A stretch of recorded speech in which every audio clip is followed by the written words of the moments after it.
నమస్తే అండి, అందరికీ జై రామకృష్ణ. మనము దైవంతో సహజీవనం అనే పుస్తకంలో ఉన్న విషయాల గురించి బ్రహ్మానంద స్వామి జీవితం గురించి చర్చించుకుంటున్నాము. బ్రహ్మానంద స్వామి ఎలా కనెక్ట్ అయ్యారు రామకృష్ణుల వారి దగ్గర, ఎలా సాధనలు చేశారు, మిగతా శిష్యులతో వారి అనుబంధం ఎలా ఉంది, ఇవన్నీ కూడా చూస్తున్నాం అనమాట. సో ఇప్పుడు ఇంకో ఇదే విషయాన్ని కంటిన్యూ చేస్తున్నాము. ఒకసారి కాశీపూర్ ఉద్యాన భవనంలో శ్రీరామకృష్ణులు ఈ విధంగా అన్నారు: రాఖాల్కు మహారాజుకు ఉండవలసిన సునిశ్చిత మేధాశక్తి, తెలివి ఉన్నవి. కావాలనుకుంటే అతడు రాజ్యాన్ని ఏలగలడు. అంటే చూడండి, ఇప్పుడు వివేకానంద స్వామిని తీసుకున్నా, ఇప్పుడు ఈ స్వామీజీలందరినీ తీసుకున్నా కూడా వాళ్ళు అనుకుంటే పెద్ద పెద్ద CEO పోస్టులు వచ్చాయి వాళ్ళకి. మామూలుగా సంసారంలో ఉండి వాళ్ళు ఏవో జాబులు చేయాలనుకుంటే వాళ్ళకి అంత తెలివితేటలు ఉన్నాయి కదా. వాళ్ళు ఎప్పుడు అనుకోలేదన్నమాట వాళ్ళు ఆ వైపుగా. ఇప్పుడు వివేకానంద స్వామికి కూడా ఎప్పుడూ ఒక కళ లాంటిది వచ్చేదంట. ఒక రాజులాగా వెళ్తున్నట్టు, ఒక దాంట్లోనేమో సన్యాస వస్త్రాలతో కనిపించేదంట.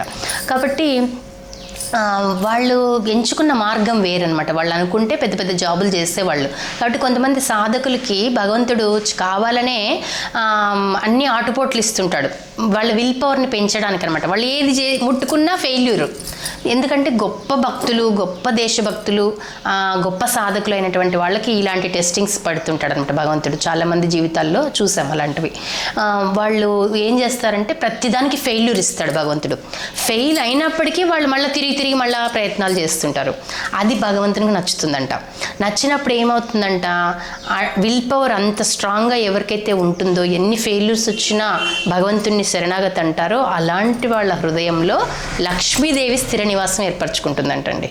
ఇంకా వాళ్ళకి దేనికి కొదవ ఉండదు అనమాట. అప్పుడు వివేకానంద స్వామి కూడా అదే చెప్తారు: మీరు డబ్బు కోసం పరిగెత్తాల్సిన పని లేదు, డబ్బుని మానవుడే కదా తయారు చేసింది.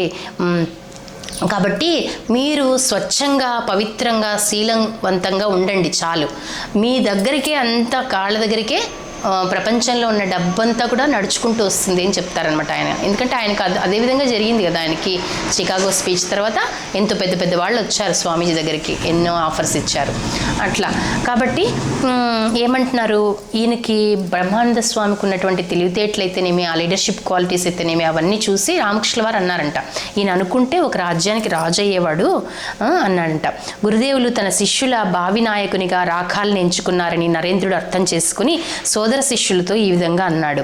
కాబట్టి గురుదేవులు అన్నారు ఆ మాట అంటే వివేకానంద స్వామి యాక్సెప్ట్ చేశారనమాట. వివేకానంద స్వామి వాళ్ళందరికీ లీడర్ అయినప్పటికీ కూడా సంస్థలు నడిపే శక్తి, ఆ బ్యాలెన్స్డ్గా వివేకానంద స్వామి ఏంటంటే కొంచెం ఎమోషనల్గా కూడా వెళ్ళిపోతారనమాట. ఒక్కొక్కసారి బేలూరు మఠం కోసం వాళ్ళు అన్ని ఫండ్స్ అన్ని సేకరించి ఉంటారు, అక్కడంతా ప్లేగు వ్యాధి వస్తుంది.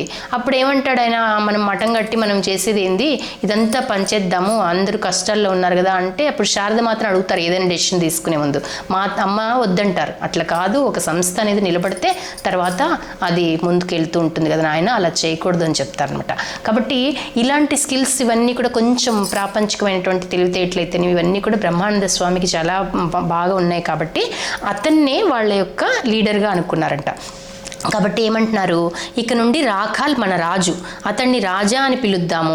ఇది విని గురుదేవులు సంతోషించారు. సో గురుదేవులు ఉన్నప్పుడే స్వామీజీ అలా వివేకానంద స్వామి అలా రాజా అని పిలవడము అలవాటైంది. కాబట్టి ఇప్పుడు మా స్వామీజీలందరి పక్కన మహారాజ్ అని వస్తుంది అనమాట. మహారాజ్ అని, బోధమానంద మహారాజ్, సిద్ధికంఠానంద మహారాజ్, ఇలా అలా వస్తుంటుంది. సో మహారాజ్ అంటే ఇంక వాళ్ళు ఆత్మస్థితిలో ఆత్మ విద్యని నేర్చుకున్నారు, ఆత్మవిద్యని ఎరిగి ఆత్మస్థితిలో ఉంటున్నటువంటి జీవన్ముక్తులైనటువంటి సాధువులు కదా వాళ్ళందరూ. కాబట్టి మహారాజుల కంటే గొప్ప వాళ్ళు అంతే కదా. వాళ్ళకు మొత్తం భగవంతుణ్ణి వాళ్ళ దీంట్లో పెట్టుకున్నారు, వాళ్ళ మనసులో ప్రతిష్ఠ చేసుకుని వాళ్ళ జీవితాన్ని సమాజానికి అర్పించేశారు. కాబట్టి అంతకంటే మహారాజులు ఎవరుంటారు. కాబట్టి వాళ్ళందరి పేర్ల పక్కన మహారాజు అని వస్తుంటుంది అనమాట. నెక్స్ట్ ఏమంటున్నారంటే, తర్వాత రామకృష్ణ పరమహంస గారు మళ్ళా మహాసమాధిని పొందుతారు. అందరు శిష్యులందరూ శోకంలోకి వెళ్ళిపోతారనమాట. వెళ్ళిపోయిన తర్వాత రాకాలు మరికొంతమందికి ఎవరికి నివసించడానికి స్థలం కూడా లేదు. బారానగర్లో రామకృష్ణ మఠాన్ని స్థాపించారు నరేంద్రుని ఆ మార్గదర్శకత్వంలో. సో ఒక చిన్న బారానగర్లో ఒక చిన్న ఇల్లు తీసుకుని గురుదేవుల అస్థికలు అవన్నీ అట్లా పెట్టుకొని వాళ్ళు పూజ చేసుకుంటూ చాలా చిన్న స్టేజ్ నుంచి వచ్చిందనమాట. అది అంత వరిష్ఠ సాధువులు కాబట్టి వాళ్ళందరూ అంత కలిసికట్టుగా ఉండి ఆ సంస్థని ఈరోజు అన్ని శాఖలుగా విస్తరించేలాగా చేసి వాళ్ళు అది కూడా విలువలకు అంతగా కట్టపడి అంత ఇదిగా నడుపుతున్నారనమాట. కాబట్టి ఏమంటున్నారు, ఇది అప్పుడు సాంప్రదాయబద్ధంగా వాళ్ళందరూ సన్యాసం స్వీకరించారంట. స్వీకరించిన తర్వాత వాళ్ళ ఫాదర్కి తెలిసింది, రాకాల్ వాళ్ళ ఫాదర్కి ఇలా సన్యాసి అయిపోయాడని తెలిసినప్పుడు ఏమైంది, తండ్రితో ఈ విధంగా మఠానికి వచ్చారంట పిలవటానికి. అంటే అంతే కదా పాపం, ఎవరైనా తల్లిదండ్రులు వచ్చే బాబు ఇంటికి వచ్చే అంటారు కదా, వాళ్ళకి అర్థం కాదు కదా. కాబట్టి ఏమన్నారంట అప్పుడు రాకాలు ఏమన్నాడంట, నా వద్దకు రావటానికి మీరెందుకు అంత కష్టపడతారు, నేను ఇక్కడ చాలా సంతోషంగా ఉన్నాను, నేను మిమ్మల్ని మర్చిపోయేటట్లు మీరు నన్ను మర్చిపోయేటట్లు ఇప్పుడు ఆశీర్వదించండి అన్నారంట. కాబట్టి నేను మిమ్మల్ని మర్చిపోతాను అంటే తల్లిదండ్రుల్ని గౌరవించట్లేదని కాదు, అసలైన తల్లిదండ్రుల వైపు మనం ప్రయాణం చేస్తున్నాం అనమాట. భగవంతుడి వైపు ప్రయాణం చేస్తున్నప్పుడు ఈ ఫిజికల్ బాడీ ఇచ్చినటువంటి తల్లిదండ్రులని మనము అలా వదిలేసి సన్యాసం కాకపోతే వాళ్ళ కన్సెంట్ ఉండాలి, వాళ్ళు ఒప్పుకోవాలి. తల్లిదండ్రి ఒప్పుకుంటేనే సన్యాసం స్వీకరించాలన్నమాట. తల్లి ఒప్పుకోకపోయినా ఎవరు ఒప్పుకోకపోయినా స్వీకరించడానికి లేదు, అది రూల్ ఉంటుంది. కాబట్టి ఇట్లా అన్నాడంట, మీరు నన్ను మర్చిపోవాలి, ఇప్పుడు వాళ్ళు మర్చిపోకపోయినా ఈయనకు బాధే కదా, కాబట్టి మీరు కూడా మర్చిపోయేలాగా నన్ను ఆశీర్వదించండి అంటే ఇంకా పాపం వాళ్ళ ఫాదర్ ఏమంటారు, అట్లా కుటుంబ బంధాలు ప్రేమ అన్నీ తెంచుకొని బ్రహ్మానంద స్వామి తీవ్ర జపధ్యానాలలో నిమగ్నమై ఈ ప్రపంచాన్నే దాదాపు మర్చిపోయారు. అట్లా మర్చిపోయిన తర్వాత ఏమంటున్నారు ఇక్కడ, ఇంటిని పరిత్యజించింది ఆధ్యాత్మిక అభివృద్ధి కోసమే. ఎవరైనా ఇంటిని వదలడం ద్వారా భగవంతుని పొందలేకపోయావు, మరి అలాంటప్పుడు ఈ గొడవంతా దేనికి అని అంటే నరేంద్రుడు ఏమన్నాడంటే, నరేంద్రుడు అంటే స్వామి వివేకానంద అంటారు కదా కొంతమంది, ఇప్పుడు ఎటు కాకుండా అయిపోయావు, నువ్వు సంసారంలో ఉండి ఉండొచ్చు కదా, నువ్వేమైనా పెద్ద సాధించావా, నీకేమైనా భగవంతుడిని అర్థం చేసుకున్నావా అంటారు కదా, అట్లా అంటారు కదా అని బాధపడుతున్నాడంట బ్రహ్మానంద స్వామి ఒకసారి. అంటే అప్పుడు నరేంద్రుడు ఏమంటున్నాడు అంటే, వివేకానంద స్వామి రాముణ్ణి పొందలేకపోయినంత మాత్రాన సంసారం చేసి బిడ్డల్ని కనాలా అన్నాడంట. అంటే నువ్వు భగవంతుని పొందలేకపోయినా పర్వాలేదు కానీ సంసారంలోకి మాత్రం వెళ్ళొద్దు అని అంటున్నారు స్వామీజీ. ఇంకా ఆయన పుస్తకాలు గురించి మనం చెప్పుకుంటే ఆయన చాలా కఠినంగా చెప్తుంటాడు, హెచ్చరిస్తూ ఉంటాడు. ఉపనిషత్తుల్లో ఉండే మాటలు అవన్నీ చెప్పి మనల్ని చెంపదెబ్బలు వాయిస్తుంటారు అనమాట. కాబట్టి రాముణ్ణి పొందలేకపోతే పోయినావు కానీ అట్లానే నువ్వు వెళ్ళి సంసారం చేయాలి, ఇంకా అదే పనే, మానవునిగా పుట్టిన దానికి సంసారం చేయడం బిడ్డలు కనడం తప్ప ఇంకో పని లేదా, అట్లయితే ఏమైంది, ఇలాగే ఉండు, భగవంతుణ్ణి పొందగలిగితే పొందుతావు లేకపోతే లేదు అన్నట్టుగా చెప్పారంట. చాలాసార్లు నరేంద్రుడు చాలా మంచి విషయాలు చెబుతుంటాడు అని వీళ్ళు మాట్లాడుకుంటున్నారు. నువ్వు చెప్పేది సరైందే, నువ్వు భగవంతుడి కోసం తీవ్ర ఆవేదన చెందడం చూస్తున్నాను అని. అంటే కథామృతం, రామకృష్ణ కథామృతం జీవిత చరిత్ర గురించి రాసిన మహేంద్రనాథ్ గుప్తా అనమాట. ఆయన షార్ట్కట్గా మా అని పిలుస్తారు. ఈ మా అనే అతను రాకాలు వీళ్ళిద్దరూ సంభాషించుకుంటున్నారు. ఇప్పుడు ఏమైందంట, నా మానసిక స్థితిని ఏ విధంగా వర్ణించగలను, ఈరోజు మధ్యాహ్నం నర్మదా నది తీరం కోసం ఆవేదన చెందానన్నారట. నర్మదా నది తీరం అనేది సాధనకి చాలా అనుకూలమైనదంట. ఆ నర్మదా నది తీరం గురించి ఆవేదన చెందాడంట. అయ్యో నర్మదా నది తీరం దగ్గర నేను లేనే. మనం ఎప్పుడైనా ఇట్లాంటి ఆవేదనలు చెందుతామా? ఒక నది దగ్గరకో ఒక సముద్రం దగ్గరకు వెళ్తే అక్కడ వైబ్రేషన్స్ చాలా బాగుంటాయంట. నదీ స్నానము, సముద్ర స్నానము అవన్నీ సాధనకు మంచిదని చెప్తారు కదా. అక్కడ ఒక శివలింగాన్ని, సైతకలింగం అంటారు కదా, శివలింగాన్ని చేసుకుని దానికి అభిషేకం చేయడము ఇవన్నీ గురువుల ద్వారా మనకు తెలుస్తాయి అన్నమాట. కాబట్టి అక్కడ వెళ్ళినప్పుడు ప్రశాంతంగా జపం చేసుకోవడము, ఆ నేచర్లో అంత వైబ్రేషన్స్ ఉంటాయి అనమాట. సో ఈయన అట్లాంటి దానికోసం తపన చెందుతున్నాడంట. చాలామంది స్త్రీ ముఖం వంక చూడకుండా ఉంటే చాలనుకుంటారు, కానీ స్త్రీని చూడగానే నేల చూపులు చూసినంత మాత్రాన ఏం పొందగలవు. క్రితం రాత్రి నరేంద్రుడు ఈ విషయం గురించి చాలా చక్కగా చెప్పాడు. కామం ఉన్నంత కాలం పురుషుని పురుషునికి స్త్రీ ఉనికి ఉంటుంది. కామం లేని వ్యక్తికి పురుషుడు స్త్రీ అనే భేదమే ఉండదు అని చెప్పాడంట. అంటే చూడండి, ఇప్పుడు నేనేమి స్త్రీని ఏమి తలుచుకోవడం లేదు అని చెప్పేసి స్త్రీ కనపడంగానే తలదించేసుకుంటే మాత్రము ఆ కామం పోతుందా? పోదు కదా. అట్లా కాదు చేయాల్సింది. అందరిలో భగవంతుని చూసేసి, లేకపోతే స్త్రీలు కనపడినప్పుడు వాళ్ళ పాదాలని మాత్రమే చూడు అని కూడా చెప్తారంట గురువులు.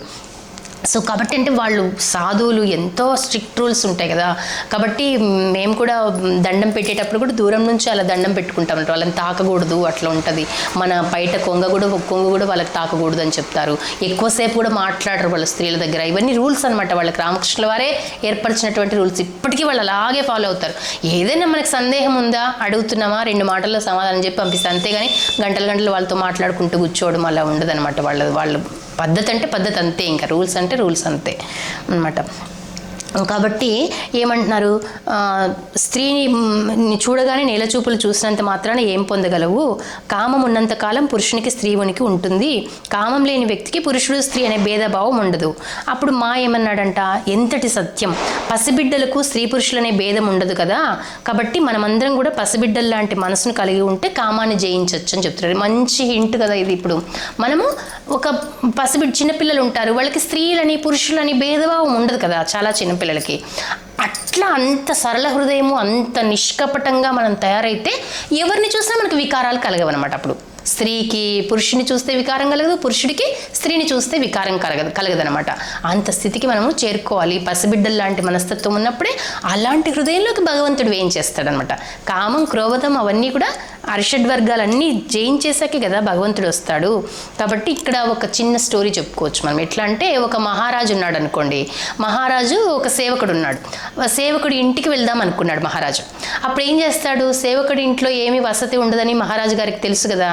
కాబట్టి ఏం చేస్తాడు, ముందే తన పరివారాన్ని అంతా పంపించి అక్కడ అరేంజ్మెంట్స్ అన్నీ చేసుకొని అప్పుడు వెళ్తాడు మహారాజు, వేయించేస్తాడు. ఎందుకంటే అతనికి ఇబ్బంది కలగకూడదు.